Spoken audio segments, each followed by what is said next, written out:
आज पनि म त्यही चिया पसलमा चिया खान गएँ। ठुलो सडक सानो स्टोभमा चर्को आवाज निकाल्दै दम दिँदै थियो माइला दाई। माइला दाई यस अर्थमा कि उनले भनेका थिए उनका ठुला दाई बम्बईमा पालेछन् रे, एउटा नाम चलेको वेश्यालयको, राम्रो चौकीदारी गर्छन् रे। उनी उनका कान्छो भाइ यता कतै असनमा भारी बोक्छन् रे। बाँकी उनी 3 जना दाजुभाइ मध्येका माइला चिया पसल खोलेका छन्। ठाउँ पनि भन्नु क्या रे, बानेश्वर चोकमा। पढे लेखेका उनी जमानामा 7 कक्षा पढेका थिए रे। दाइले घर छाडी गएपछि आफूले घरको काम गर्न परेकाले पढ्न पाइन भन्छन्। भाँचिएका कुचिएका इङ्ग्लिस त नलडबडाई लाजै नमानी थ्याङ्क यू वेलकम भन्छन्। सेतो दारी तालो खुइलिएको छ, हल्का कपाल छ कानको माथि। वरपर 10 वटा मुढा छन्, एउटा मेज जस्तो काठको ठेडो पनि छ। बिहान बेलुका चिया पिउन आउनेले आफ्ना पिरले भरिएको थाप्लो अनि धान्नै नसक्ने गरी चाक थचक्क बजारेर बस्छन्। म उनको दैनिक ग्राहक। पछिल्लो 2 वर्षदेखि तर पनि उनलाई मेरो नाम थाहा छैन। खासै बोल्दैनन् उनी नज्यामिएकासँग। उनका बारेमा मैले मसँगै चिया पिन आउँदा भेटेका एकजनासँग सोधेर थाहा पाएको। आज पनि एक लट बाक्लो मुस्लो छाडी चुरोटको सेतो धुवा चिया पसलबाट उड्दै थियो। सडकको किनारमा धुलो मैलो, त्यसैमाथि चुरोटको मुस्लो। पहिले त विरक्त लाग्थ्यो, आजकल भने त्यही चुरोटको धुवा मलाई मनपर्छ। मलाई म सहर छिर्दा अचम्मै लाग्थ्यो। साना स्कुले केटाकेटीदेखि बुढाखाडा हजुरबा उमेरकासम्म उस्तै परे आमाहरूका हातमा चुरोट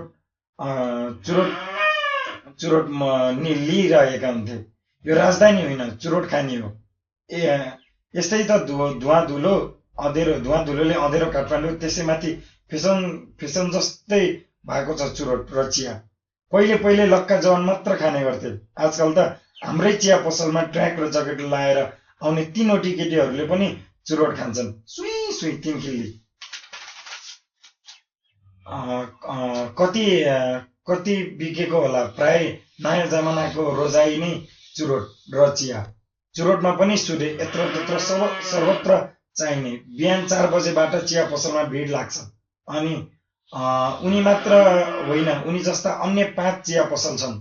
तर भिड भने उनकोमै लाग्छ। उनी कसैको व्यक्तिगत जीवनमा दखल राख्दैनन्। त्यसैले पनि अन्यमा भने खोजी नीति धेरै हुन्छ। कुनै भित्ता अनि पर्खाल नभएकाले सबै कुरो सुनिने गर्थ्यो। एक पसलबाट अर्को पसलमा भिडभाड पनि किन नलागोस् त। आजकल मान्छेलाई स्वतन्त्रता चाहिएको छ, आफ्नो शरीर, आफ्नो विचार अनि आफ्नै स्वभावमा। त्यसैले माइला दाईको चिया पसलमा भिड लाग्ने गर्छ। म प्रत्येक जनाको चुरोटको धुवा हेरिरहन्छु। कतिपयले चुरोटको विषयमा निकै पढे लेखेका जस्ता चुरोटको बारेमा गफ गर्छन्, के हो के भनेर। कसैले चुरोटले हानि गर्छ भन्दैनन्। सायद थाहा छ सबैलाई अनि भनिराख्नु नपर्ला भनेर होला। म भने 2 वर्ष यता माइला दाईको चिया पसलमा बेरोजगारीको कोट लगाएर काला चप्पल पड्काउँदै अनि आजभन्दा 8 वर्ष पुरानो कलेज पढ्दाको होस्टेल ट्र्याक लगाएर चिया पिउन जान्छु। मलाई त्यो चिया पसलको चिया अनि त्यहाँ उठ्ने चुरोटको धुवा मन पर्न थालेको छ। यद्यपि मैले चाखेको भने छैन चुरोट अहिलेसम्म। यसै त चुरोट खानीमा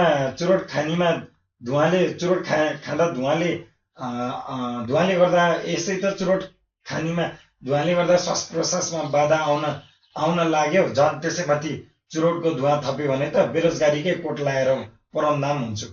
चिया मेरो लत हो, मेरो आवश्यकता 90 नहुने। झरी पर्यो भने पसल खुलेन भने मलाई न्यास्रो लाग्छ। कोठाको दिउरोमा कालो चिया खानुपर्छ। दुध किनेर ल्याऊ, तताऊ अनि चिया पकाऊ। चिनी चाहियो, चियापत्ती चाहियो, अझ ठुलो कुरो जाँगर चाहियो। अनि निस्तो चिया के खानु। चियासँग वर्गीकृतको विज्ञापन अनि आवश्यकता लेखिएका अखबारका अक्षर पढ्न पाएन भने चिया मिठै लाग्दैन। मैले दैनिक जसो माइला दाईको अखबारमा विज्ञापन हेर्छु, आवश्यकता हेर्छु। समाचार त के हेर्नु र के सुन्नु।